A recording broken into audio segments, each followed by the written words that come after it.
Hello, कैसे हैं आप? आज मैं आपको हिंदी के अंदर आप अपना फाइनल लेसन किस प्रकार से बनाएँगे, वो मैं आपको बता रही हूँ। हमारा जो ये लेसन प्लान है, वो हिंदी में गद्य विधा के अंदर है। जैसा कि आप देख रहे हैं, टॉपिक है उपभोक्तावाद की संस्कृति। तो सबसे पहले हमने 2 कॉलम बनाए हैं। एक कॉलम है शिक्षण उद्देश्य का और दूसरा है अपेक्षित व्यवहारगत परिवर्तन का।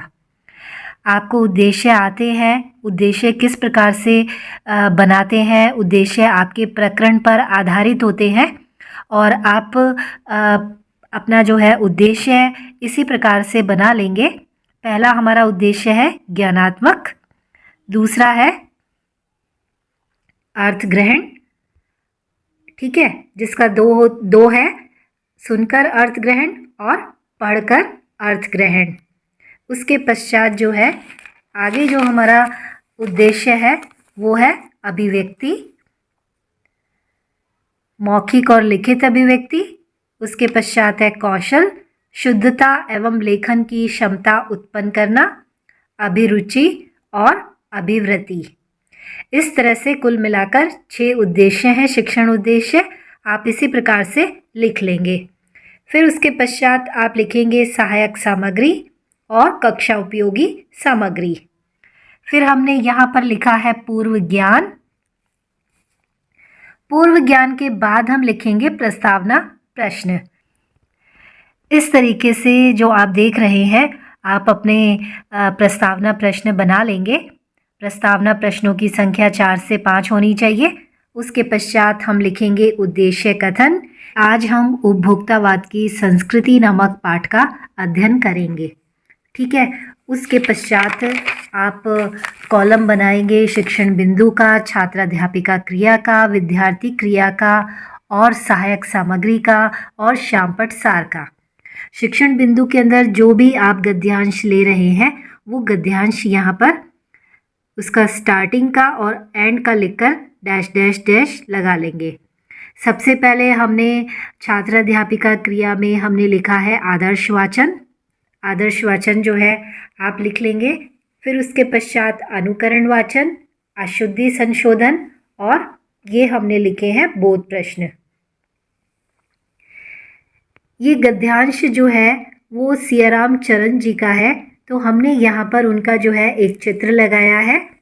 इसके अलावा जो है हमने थोड़ा सा लेखक के बारे में जो परिचय है वो हमने यहाँ पर लिखा है, ठीक है। उसके पश्चात जो है आप आगे यहाँ पर करेंगे काठिन्य निवारण।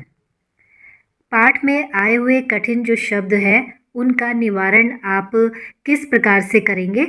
देखिए, गद्य के अंदर कभी भी सीधा सीधा शब्द का अर्थ नहीं बताया जाता, विविध प्रविधियों का प्रयोग किया जाता है।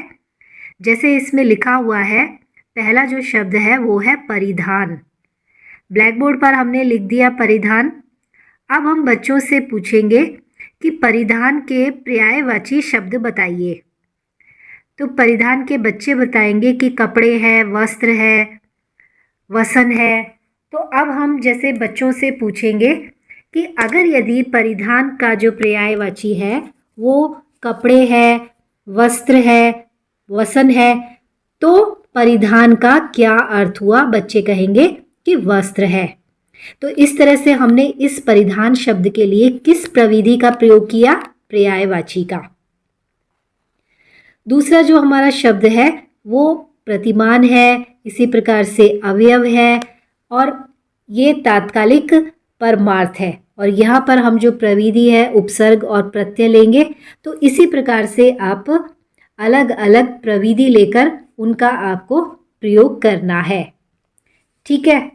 और यहाँ पर हमने जो उपभोक्तावाद की संस्कृति के जो प्रतीक है, जो वस्तुएं हैं, वो हमने यहाँ पर पेस्ट कर दी हैं। फ़ोटो, कलरफुल फ़ोटो जो है वो आप यहाँ लगा देंगे। और श्यामपट्ट सार में जो ये लिखा है शब्द, अर्थ, प्रविधि, प्रयोग, वो आपको यहाँ पर इस तरीके से लिखना है, ठीक है। फिर उसके पश्चात जो है मौन पाठ है। मौन पाठ के पश्चात जो है आगे जो हमारा कॉलम होगा वो होगा विचार विश्लेषणात्मक प्रश्न का। आपको कम से कम 5 से 6 प्रश्न जो है विचार विश्लेषणात्मक प्रश्न में पूछने हैं। जैसे कि हमने यहाँ पर 5 प्रश्न बनाए हैं, वो 5 प्रश्न बनाकर आपको यहाँ पर लिखने हैं। उनके उत्तर आप लिखेंगे। इसके पश्चात जो है मूल्यांकन प्रश्न है। मूल्यांकन प्रश्नों में 2 वस्तुनिष्ठ होने चाहिए, 2 अति लघुत्तरात्मक होने चाहिए और 2 लघुत्तरात्मक प्रश्न होने चाहिए। तो इसी प्रकार से जो है आप बना लेंगे। तो मुझे विश्वास है कि आपको ये पाठ्य योजना समझ में आ गई होगी।